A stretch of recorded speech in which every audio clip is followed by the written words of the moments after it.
श्रोताओं नमस्कार। प्रस्तुत है हमारा साप्ताहिक कार्यक्रम परिक्रमा।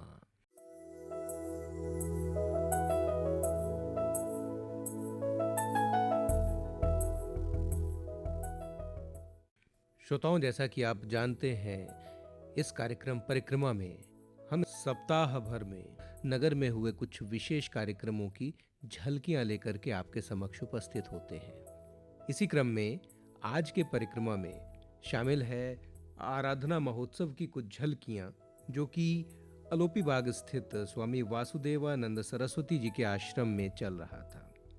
इस कार्यक्रम के अंतर्गत 26 नवंबर से 4 दिसंबर तक भागवत कथा पाठ एवं अन्य सांस्कृतिक गतिविधियां होती रहीं। आइए सुनते हैं स्वामी वासुदेवानंद सरस्वती जी से भागवत कथा के बारे में उनके विचार। भगवान व्यासदेव ने 18 पुराणों की रचना की, वेदों का विभाजन किया और 18 उप पुराणों की भी रचना की। फिर भी उनको संतुष्टि नहीं हुई, शांति नहीं मिली। फिर उन्होंने नारद जी की कृपा से, उनके उपदेश से श्रीमद् भागवत की रचना की। और श्रीमद् भागवत ऐसा ग्रंथ है जिसमें समस्त शास्त्रों का सार है, समस्त पुराणों का अंश इसमें है। इसको पढ़ने से शाब्दिक ज्ञान, आध्यात्मिक ज्ञान, पौराणिक ज्ञान तो होता ही है, आत्म शांति भी मिलती है इसको पढ़ने से।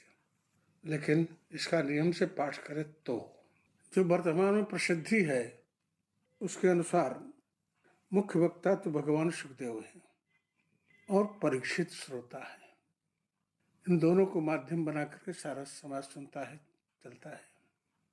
उससे पहले गोकर्ण ने धुंधकारी के निमित्त कथा की थी, भगवान सूर्य नारायण की प्रेरणा से, और उससे धुंधकारी का मोक्ष हो गया था प्रेत योनि से। तो श्रीमद् भागवत की कथा सुनने से दुर्गति नहीं होती है, ये तो हमें पूर्ण विश्वास है।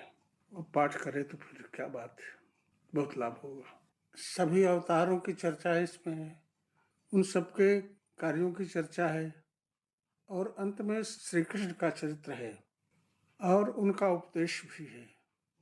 वो बृहद है, उसको पढ़ने से ही लाभ मिलेगा और सुनने से भी लाभ मिलेगा और पढ़ने से ज्ञान भी होगा उसका। भगवत गीता महाभारत का एक अंश है और श्रीमद् भागवत स्वतंत्र महापुराण है, वहीं डिवाइड हो जाता है। हम तो कहते हैं पाप पुण्य दोनों से अलग होकर के श्रीमद् भागवत का पाठ करना चाहिए। न पाप का भय न पुण्य का लोभ, दोनों से अलग होकर के ऐसा करो तो साक्षात्कार होगा भगवान का। मैं कहता हूँ, अगर पूरा भागवत नहीं सुनते पढ़ते हैं तो एक ही श्लोक कम से कम पढ़े, सुने, समझे, अथवा आधा ही श्लोक पढ़े या चौथाई ही पढ़े, समझें, समझ करके अपने जीवन में ले आने का प्रयास करें। उससे आध्यात्म का व्यवहार दोनों लाभ होगा। करके देखे, कहने का विषय नहीं। समय सबके पास है, अकर्मण्यता सबके पास है, इसलिए लोग करते नहीं है। कुछ करने से मिलेगा, सब कुछ मिलेगा। नहीं संस्कृत पढ़ सकते हैं, उसकी हिंदी पढ़ें। अब तो हिंदी में सब मिल गया है, पढ़ करके समझें और अपने जीवन में ले आने का प्रयास करें। आम जन के लिए है, विशेष जन की हम बात नहीं करते, आम जन के लिए है ये। श्रीमद् भागवत का प्रथम श्लोक ही याद कर ले, समझ ले, तब भी है। जन्माद्य से तो न्याद उत्तर शार्थ सुभिज्ञ सुराट, प्रथम श्लोक। इसको ही अगर समझ जाए कोई, अपने जीवन में ले आवे, उसमें से ही कल्याण होगा। युवाओं को सही मार्ग देने वाला होना चाहिए और युवा लोग सही मार्ग अपनावें। केवल भौतिकता में ही युवा अभी भटक रहा है। थोड़ा सा अध्यात्म की तरफ बढ़े तो उससे भौतिक लाभ भी होगा और आध्यात्मिक लाभ तो होगा ही होगा। भागवत का मूल पाठ करे, नहीं मूल कर सकता है तो उसकी हिंदी पढ़े, तब भी समझ में आ जाएगा सब। उसके अनुसार अपने जीवन में उसको अपनाने का प्रयास करें। भागवत कथा संपन्न होने के बाद हमने कुछ श्रद्धालुओं से भी बात की, जो कि भागवत कथा का श्रवण कर रहे थे। आइए सुने उनकी प्रतिक्रियाएं।